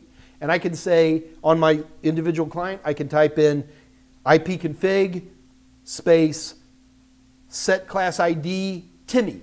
And that means I want one or the other one of these. And so that's what a more aggressive DHCP enterprise level server looks like. Very different from the simple ones that you see on your home routers. Now, the other question I got about DHCP, and that is, what is a DHCP relay? So a DHCP relay is something that will respond to DHCP requests, but it ain't a DHCP server. DHCP requests are broadcast, so by definition, they can't go across a router. But what some people will do is they'll have a DHCP server on one side of a router, and they can set the router up as a DHCP relay. In fact, most routers can do this. And when you set up a router as a DHCP relay, it'll go, what is the IP address of the real DHCP server? You just type it in. So you've got somebody on your local area network. I've got too many screens. Okay. You've got somebody on your little local area network, and there's a router, and then there's another network with a DHCP server up there. So this guy will do a broadcast. He's booting up a computer, and he wants an IP address, right? And in the router is a DHCP relay, and the DHCP relay hears the DHCP request and just relays it up to the real DHCP server and then passes it back down. So that's what a DHCP relay is. It's not a real DHCP server, but it knows where one is. Okay. How are we doing on time?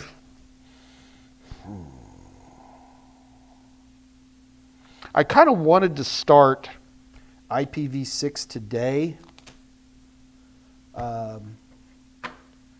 Let's see where the questions are, and at least we'll get a little bit of a start on that.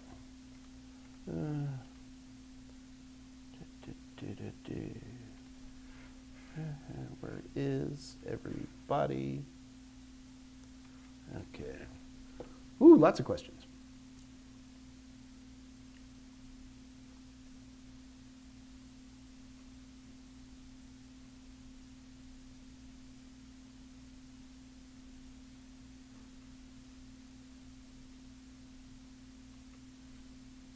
Okay. PvP boy, do I get brownie points for knowing an acronym that won't be useful in my life? No. Don't get me started. Never bother memorizing acronyms. The only reason I bother memorizing acronyms is to please Scott Jernigan. There is no other reason to do it. No CompTIA test will ever sit there and say, what does DHCP stand for? They won't. So don't even bother. Dynamic host configuration protocol. When do I not buy the ale, Scott? Freya Lara, Mike, I really enjoyed your class, learning so much. Thanks a lot. Okay, cool. Thank you, sir. G Singh, I would love to meet Mike if he ever visits the UK. I used to go to the UK all the time for CompTIA. I was there, when was I in the UK last? Last October, but not for work. I was there for play. So I'm a big World of Tanks fanatic, although I don't play much anymore. And Tank Fest at Bovington would be something I'd very much like to go. Now, Scott, I wouldn't say UK weather is better than Texas. It's better than Texas in the summertime. There is no IPv6 sub... Well, you could subnet IPv6, but I don't want to get into that because there's too much to talk about. PvP boy, I assume the DHCP server gives itself an IP address, or do you assign that? Well, I assign an IP address to the computer, right? When I go into the network card settings, I click on IPv6 and I set a static address. It's a server, and like I said, we usually give server static addresses. So yes, but the DHCP software, it's just running on a machine that has a static IP address configured for it.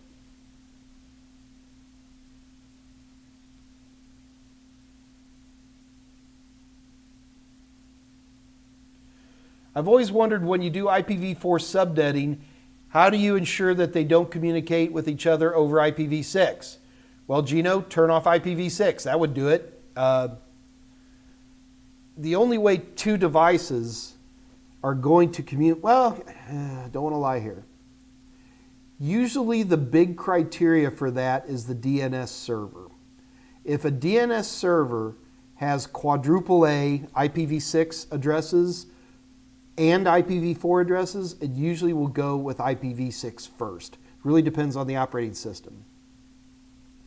Like for example, if you hit our web server at totalsem.com, it is both IPv6 and IPv4 capable.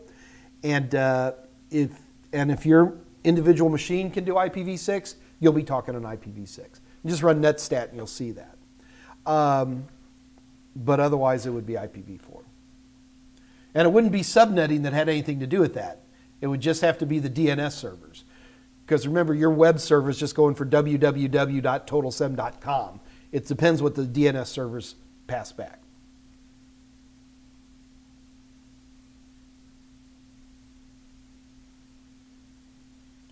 Jason Daniel, hey Mike, your approach blew my mind. I hope that's in a positive way. Will you be covering Class B subnetting as well? No, it's all the same thing, you know, like, so if I remember what I say when you're subnetting is the very first thing you do is you write down the network, the subnet mask in binary, right? So if, John, you have a WAC 24, then write down 24 ones and then 8 zeros. Well, same thing. If you start with a 16, write down 16 ones and then 16 zeros. Then you know how many times you want to chop it up, how many networks you get, and how many hosts do you get. The more networks you get, the less hosts per network you get, right? But Jason, if you want to practice a couple, you know, give me an example that's a Class B, and we can do it together. But it's the exact same process. Terrence Tech, there is IPv6 safer and more efficient? Safer. So far, yes. Although we still don't have a tremendous amount of penetration on IPv6. Is it more efficient? Much more efficient. JS Robbery 200. Mike, WireShark, please. Okay, we can do a WireShark. Want to do a WireShark? How much time we got? Oh, 15 minutes. You know what? I'll give you a little jump start on WireShark. Let's do it. Do I have it? Hang on, kids. Live. Oh, I do. Yay. All right. All right, so what you're looking at here, let me make that a little bit prettier for y'all. Okay. So what you're looking at here is a Windows Enterprise, just Windows 10 Enterprise Edition, all right? And what I have installed on here is a wonderful little program called WireShark. Da, da, da.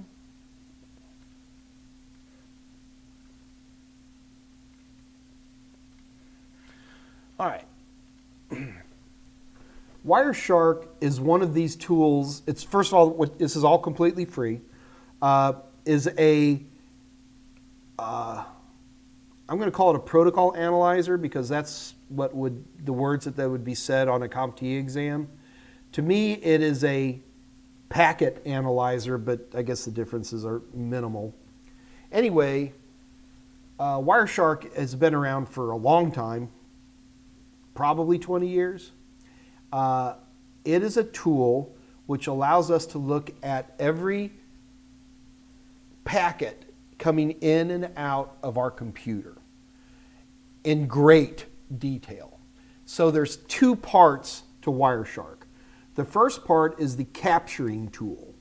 And the capturing tool, the one that comes by default with WireShark, is called npcap.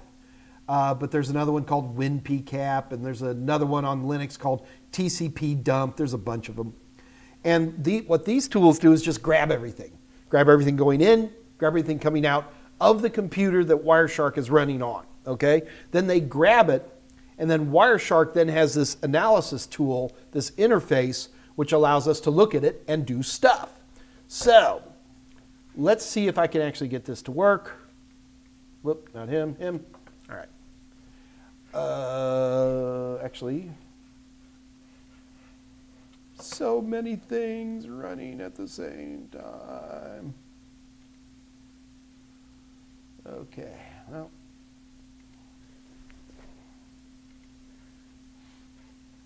All right, so this is WireShark. Now, what I'm going to do here is, first thing we're going to do is, and I've just installed it. So I'm going to go to Capture. Oh, wait. Well, first, maybe I ought to pick a network card I want to capture on. This is so ridiculously small.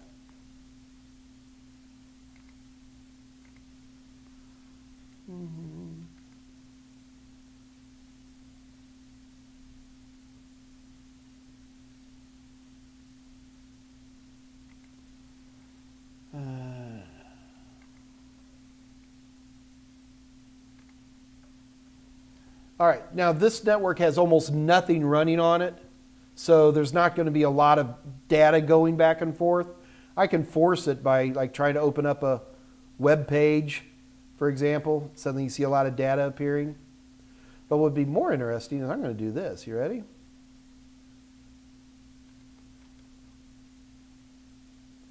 So I'm going to run PowerShell. And all I'm going to do is type ipconfig/release. And that unhooks my DHCP lease. So now I'm not on the internet. If I try to open up a web browser right now, well, it's going to have, you know, it's not going to do much because there's nothing, it has nobody to talk to. So what I'm going to do is do an ipconfig/renew. I'm going to give it a second. Cool, and I'm back on. So the first thing I'm going to do right now is I'm going to stop the capture. So what I just did there is I unhooked from my DHCP, which no longer had an IP address, and I hooked it back up. So I've got all kinds of data that's pouring in here. I have a question for you guys. Can you see this?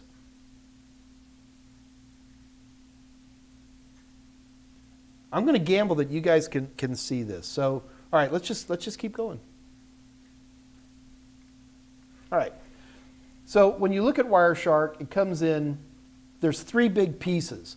This top piece, which is kind of color-coded, is all of the individual, these are Ethernet frames. Every blessed Ethernet frame is in here.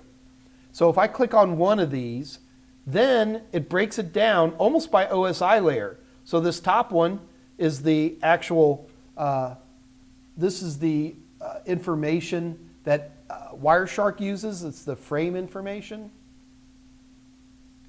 But this next one, you see where it says Ethernet 2? So this is all the Ethernet information. Here's my MAC addresses, my to and from MAC address. It's carrying IPv4, so you can actually see all of the actual Ethernet. And then inside of that is my IP information. So there's my source and destination IP addresses, my IP header, links, what type of protocol, all that kind of stuff is in here. And then next, it's because it's TCP, we can break it out again. Here's my incoming and outgoing port. I can see my source port is 443. This is part of an encrypted web page. So I get all of this great information. Oh, and at the bottom down here, that's just in binary. And to be honest, or hex. And to be honest with you, most of the time, I just close that because I never, ever use that. I don't like looking at it in the raw format.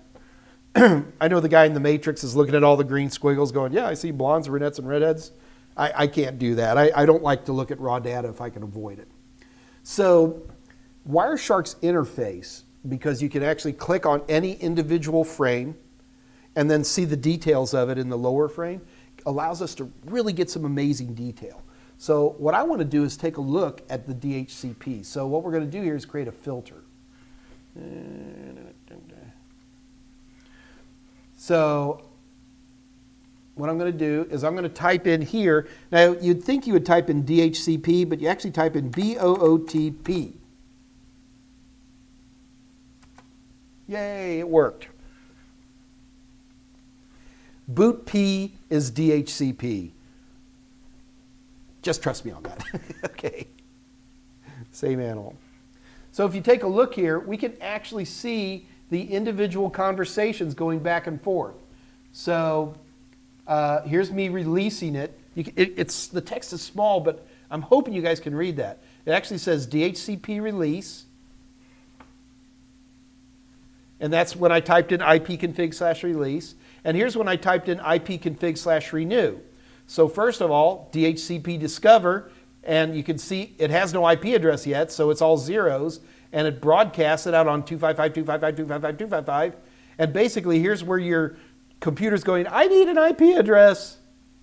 And then here is my DHCP server at 10.0.2.2 responding. And he responds back with the guy's new IP address. And if you actually look in here, you can see all of his DHCP information being passed to him. Then we go up, down one more, and you can see he's still all zeros, and he's basically saying, okay, now that I've discovered you, I request this information. And then the last one is the acknowledgement. This is a typical handshake. The concept of handshaking is an important idea. It's the how do two things talk to each other to make something happen. Every time you log into a secure web page, there's what's called the TLS handshake. Now you've just seen an HTTP handshake. And this is a wonderful diagnostic tool. What if I didn't, if I couldn't get an IP address, I kept going to an APIPA address, I could actually watch and see what might be happening there. So WireShark is wildly powerful. Guys, this is, I I could give you a 90-day class Monday through Friday, 8 to 5 on WireShark. It is a phenomenal, wonderful tool that can do so many cool things. You can, anything that's in the clear, like if there's FTP information going back and forth, it's all there. You can collect it all. It's a fun toy. WireShark is something you should just play with. It's absolutely amazing in terms of what you can learn from it. But right now, we're running short on time, so I just wanted to be able to throw that out real quick and give you one quick idea of what WireShark is. The big thing you want to remember, WireShark is most certainly on Net Plus, and it's referred to in Security Plus. You need to know it as a protocol analyzer, okay? But also remember there's two parts to it. There's one part that captures, and it creates this big file, okay? And then there's the other part that we can sort, and we can filter by like boot P like we did there. That's the actual analyzer. So there's a sniffer and an analyzer. And what's actually interesting is that things like TCP dump, which is used in Linux, WireShark can read TCP dump files just fine.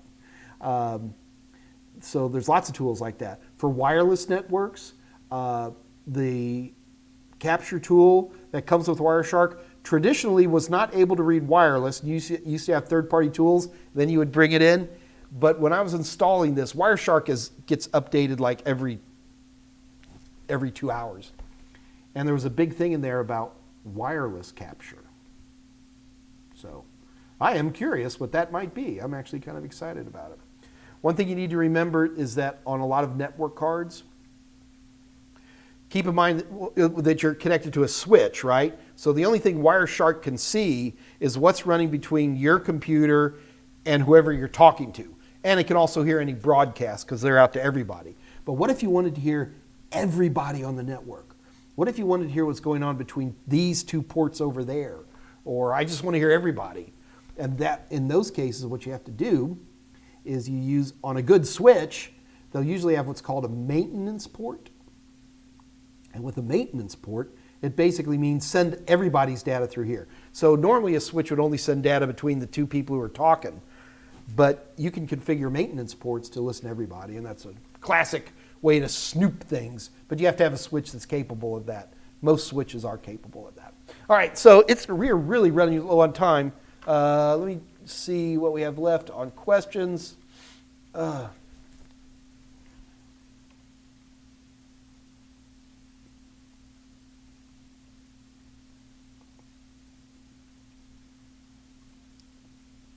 Mike, what makes IPv6 addressing approach easier than IPv4? Terrence Tech, because done properly, it's completely automatic. Completely automatic. It's amazing.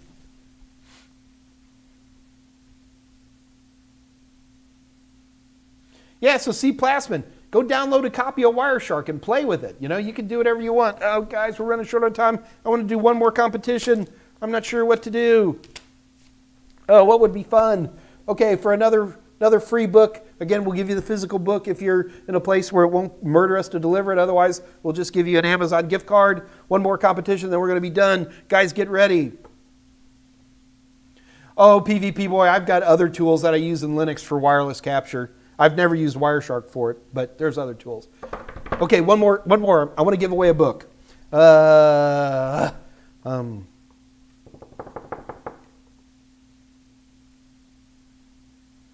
Okay, give me at least one port, give me a port number for FTPS. Okay, first person to write down the port number for FTPS wins a book of their choice, a Mike Meyers, Scott Jernigan book of their choice from Amazon. FTPS, PvP boy. FTPS.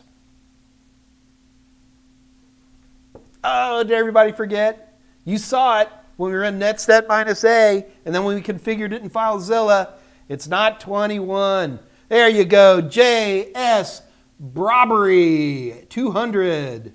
Congratulations, sir. JS Brobbery 200. You just won yourself a copy of a Mike Meyers / Scott Jernigan book of your choice. What you need to do is contact Kathy Yale, that is Kathy Y @totalsim.com, and let her know you're the winner, and she will send you a book You're going to have to give her an email address and all that kind of stuff, and we'll let you guys work that out. But tell her that you are the winner. So we got 2 book winners today. Congratulations to both of you guys.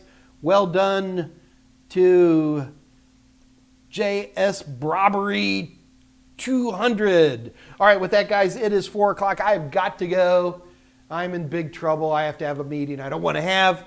But anyway, thanks so much for coming. We'll be back on Monday. We're going to start diving into IPv6, and I got a feeling it's going to take a few of our sessions to get through it. And you're going to really like IPv6. It's great. And I'm going to have to get some toys here for me to be able to do this. So I better not talk big. I'm going to have to make a trip down to the office over the weekend, get some fun toys. But other than that, with that, folks, we are done for the day. Remember, I'm here every Monday, Wednesday, and Friday at 2 o'clock Central Daylight Time. So until then, this is your little Uncle Mikey saying good night. Good night.